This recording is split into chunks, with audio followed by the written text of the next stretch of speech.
a masterclass from Hansi Flick and Barcelona in this one.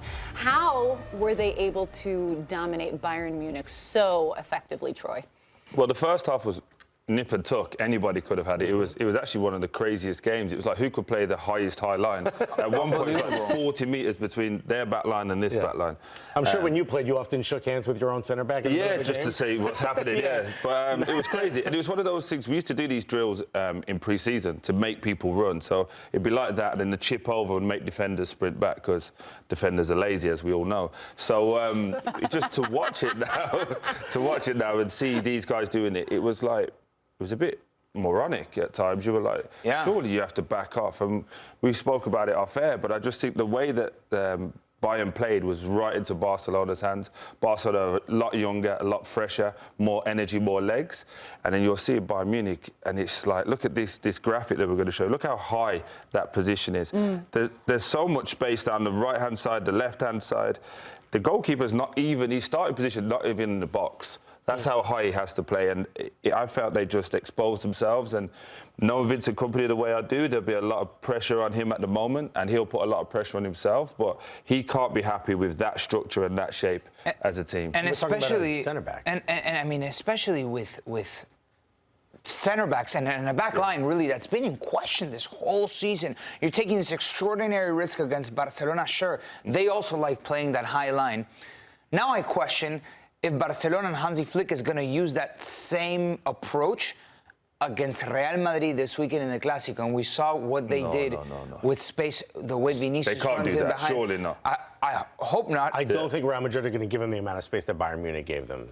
I think Real Madrid are going to be a little bit smarter about it. If they play that high line with Vinicius Jr. and Mbappe, exactly. They're going to get cooked. If Real Madrid will be okay dropping off a little bit to kind of use that space in behind. But this is how Hansi Flick has played. Barcelona has an identity. Yes. You know what you're going to get out of Barcelona this season, which is a crazy contrast from the Xavi of last season. I don't want to take too much away from Xavi in the season that he won La Liga, but the Barcelona last season, you didn't really know what was coming at you. Very disjointed. And you know what's funny is I would have assumed Xavi would have been the right manager for them if he stuck around. Watching how they're playing under Hansi Flick, I'm like, nope, I was dead wrong. Hansi Flick's got them banging on all cylinders. There was a moment though after Bayern Munich scored their goal, they seemed to settle down. They seemed to maybe take a little bit more control of the match, and then suddenly it completely collapses. And I know we're going to talk a lot about the center backs and the complete capitulation and failure that they were. But also, without a proper six, Paulinho and Kimmich did not help defend that back line at all. There was nothing there for them. I mean, if you're going to have two center backs that are going to play that wide, that spread apart, that completely high as well, then you're just going to need someone to patrol in front of them, at least one person that can help stop some of those attacks. There was nothing. There was no help. Once you got past their midfield or their attacking midfield, they were it was open season. What frustrates me the most with these players now is we speak so much about coaching and technical, tactical, but did no one realise this is a problem? At no point go, right, we're 2-1 down now, let's just drop off for 5-10 minutes, get our feet back into the game and then go and play. Everyone now sticks to what the manager says, even if it's crazy. It's like, he's going to die on this sword and it's not going to be my fault. So is that an indictment on Vincent Kompany? I think it's an indictment on modern-day players. Like, no one thinks for themselves. No one problem solves and says, this isn't right. Let's get into half-time at 2-1 or 3-1 and go, right, how do we fix this, boss? Who makes that decision, though? Is it the captain? Captains, players, leaders. Like, we've all been in games and you're like, this doesn't feel right. And you deliberately go against the instruction from the bench. You have to at times, and then you deal with it afterwards, because you can't have a conversation and an argument on the pitch. But it's like, we're losing, and we're losing bad. So how do we stop this? How do we stop the bleeding? Just for 5 minutes. Even if it's make a foul, slow down the free kicks, whatever it might be, just to get Barcelona out of their rhythm. But they didn't do that. You're talking about like what the Brits will say, like take the sting out of the game. Yes. Right? Well, my guy. My guy, come on now. Yeah, sorry, I'm trying to tell. You know he's never been to London? I go to London, Ontario a lot. Same thing, bro. Frequently. Well, it's interesting because Bayern, as well as they're doing in Bundesliga and sitting on top of the table and the most points, they struggle against top opponents, and they struggle against top opponents. What is it about them? What do you make of them so far under Vincent Kompany? Because it's kind of two two different teams that we're seeing in European competition and then Yeah, in Bundesliga. it's very much what Vincent was doing at Burnley. So it's very expansive. They play a lot of football. It is risk reward. If they get it right, they will kill you. If they get it wrong, you will kill them. I think the only thing is when you come up against better opposition, as they have with Leverkusen and Aston Villa and yesterday Barcelona, other teams think, right, how do they make these mistakes? Because all it was yesterday was a diagonal ball, and they was in every time. Aston Villa don't realise they have to sit deep, hit them on the counter-attack because they have more pace. And as you see, look, there's no desire to get back here and stop this. That's a centre midfielder that's sprinting back. That's not two defenders. It's just, there's no engagement, and it's quite difficult to see because I've played against Vincent Kompany many times. Very aggressive, very front-footed, unbelievable defender. And you're watching the defenders he has now, and he's like, how? It feels like they lose order so quickly. A team that has prided itself on structure, Yes. being solid. You bait somebody in the midfield, someone steps, you hit a long ball, suddenly the center backs are this far apart, and you're in. I honestly, there's so much work to do for Bayern because, yes, in the Bundesliga, you have enough quality to get you over the line against the large majority of the teams. Maybe not your Frankfurts of the moment, not Bayer Leverkusen.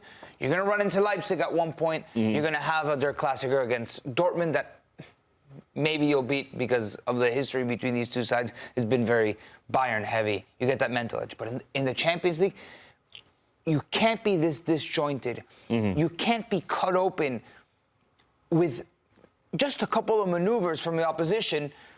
If you want to win Champions League, no Absolutely. way. And one thing as well, I think he got the selection wrong yesterday. Barcelona played a really high line, and he's a wonderful player, but Muller is not going to run in behind. No. Harry Kane is not going to run in behind. Gnabry comes to feet. But then you had Coleman on the bench, and it's like, that's an obvious guy to play. Maybe it's hindsight, but it just looked... guy's gone out of my head. Muselli? Yeah, Musiala, sorry, got out of my head, sorry. But yeah, him as well, more ability, more agile, can run beyond, can take the ball. It just seemed like if you was to ask Barcelona, what team would you like Bayern Munich to set up?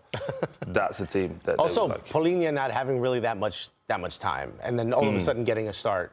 It seemed a little early. You know what I mean? Yeah, but he was dealing with injury issues because it's who else do you put in that position? Konrad Leimer, because this kid Pavlovic got injured at the weekend. He would have been great. And Musiala was also coming off of injury. But I guess if you're on the bench, you're fit to play. Like, would you start someone? 60 minutes is always better than 30 minutes. Or because would you the person make a change when it's 3-1? But you're sat on the bench and waiting, and then you get warm for an hour.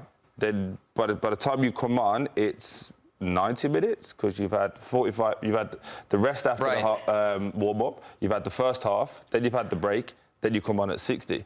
So that can't be good for an injury anyway. So do 60, see what he can give you, and then pull him out. But yeah, fair point. What do I know? I think you know a heck of a lot. Do you think every that, Forest Green Rover fan just agreed with you, by the way. do you think that Vincent Kompany at the end of the season is going to be judged more at the performance in Champions League or the performance in Bundesliga? Both. If he doesn't, but hold What's up. the ratio? Give me a ratio, because I know what my percentage is. You need to win Bundesliga. Sure. You need to win Bundesliga. You can. But that wasn't they the didn't question. win last season? You can. But I'm trying to. I don't know. I don't know right now. Like directly, I can't foresee the future in May.